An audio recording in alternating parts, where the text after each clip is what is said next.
We have been thrust in an environment where we are being valued now by what we post and how many people retweet.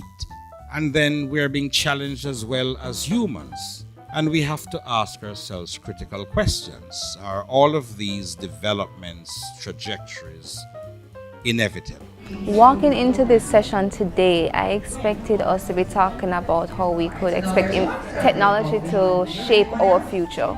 It's been insightful in that we have some who are older, some who are younger, and we all have different expectations. We're all living in different realities right now because even how we're embracing the technology today is different. Part of the conversation today is to actually think about how we use technologies. This was what your Minister for Science and Technology said yesterday. It's about ensuring that future citizens have the human capacity to operate in the digital world. And they were talking not just about science and technology, but the arts and culture. So my name is Anthea Henderson. I am a lecturer at CARIMAC, University of the West Indies. I teach a number of courses, particularly the first year courses at CARIMAC, which have to do with communication, have to do with media, have to do with technology. Brave Conversations has been an interesting encounter and event so far. I came with an open mind. So far I've enjoyed the fact that we have persons of different ages and different backgrounds, different professional experiences coming to talk about what technology is doing for us, but also what technology can do to us. So Douglas Adams wrote this: anything that's in the world when you're born is normal and ordinary and is just the natural part of the way it works. Anything that's invented between when you're 15 and 35 is new and revolutionary, and you should probably get a career in it. Anything that's invented after you're 35 is downright unnatural, and there should be a law against it. In the next 10 years, the changes in the technology are going to be so massive that it's going to be too late to undo what we do. So the voice of younger people is absolutely imperative.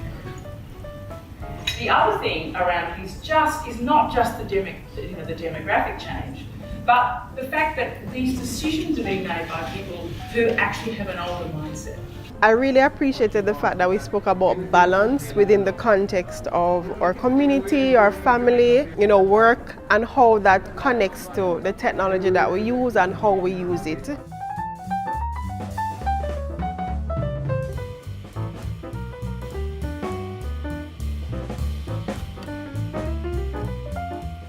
So my sign person is Michelle Jones Francis.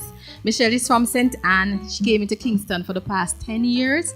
Before the online world, if you'd actually searched for someone professionally, you wouldn't have known that they had that other side. But because you start online now, there's no disconnection between your personal and private anymore. The goal of the 2 days, as far as I know so far, is a laudable one in that we want to make sure that human beings, like people who breathe, who have ideas, who have aspirations, who have needs, are at the center of the process. And I think that is excellent. And I often have conversations, in fact we had dinner last night, and we were talking about how everybody's suspicious of the government with their data.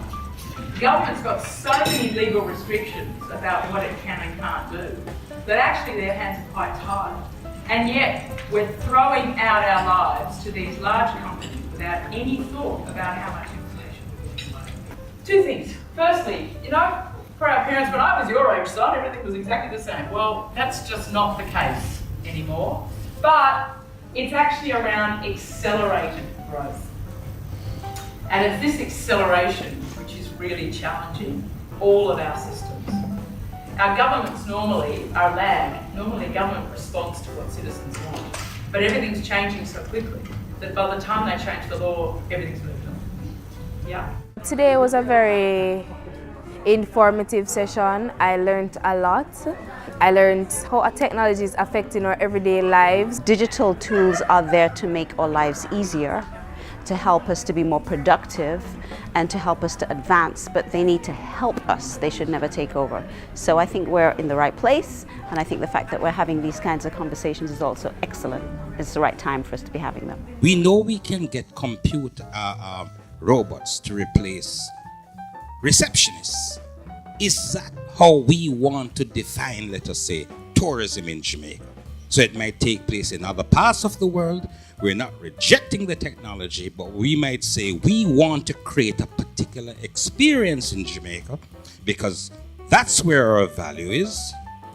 That's how we see progress. And we want to engage with technology in a particular way. As a nation, I think it benefits us if the conversation doesn't stop here. If it is that if our policymakers get involved in this kind of conversation so that they too, in their planning, they're not thinking about just their age group, but they're very cognizant of those who are coming up, their kids and their grandkids, and the fact that their expectations of the future is very, very different from what our older policymakers expect from the future.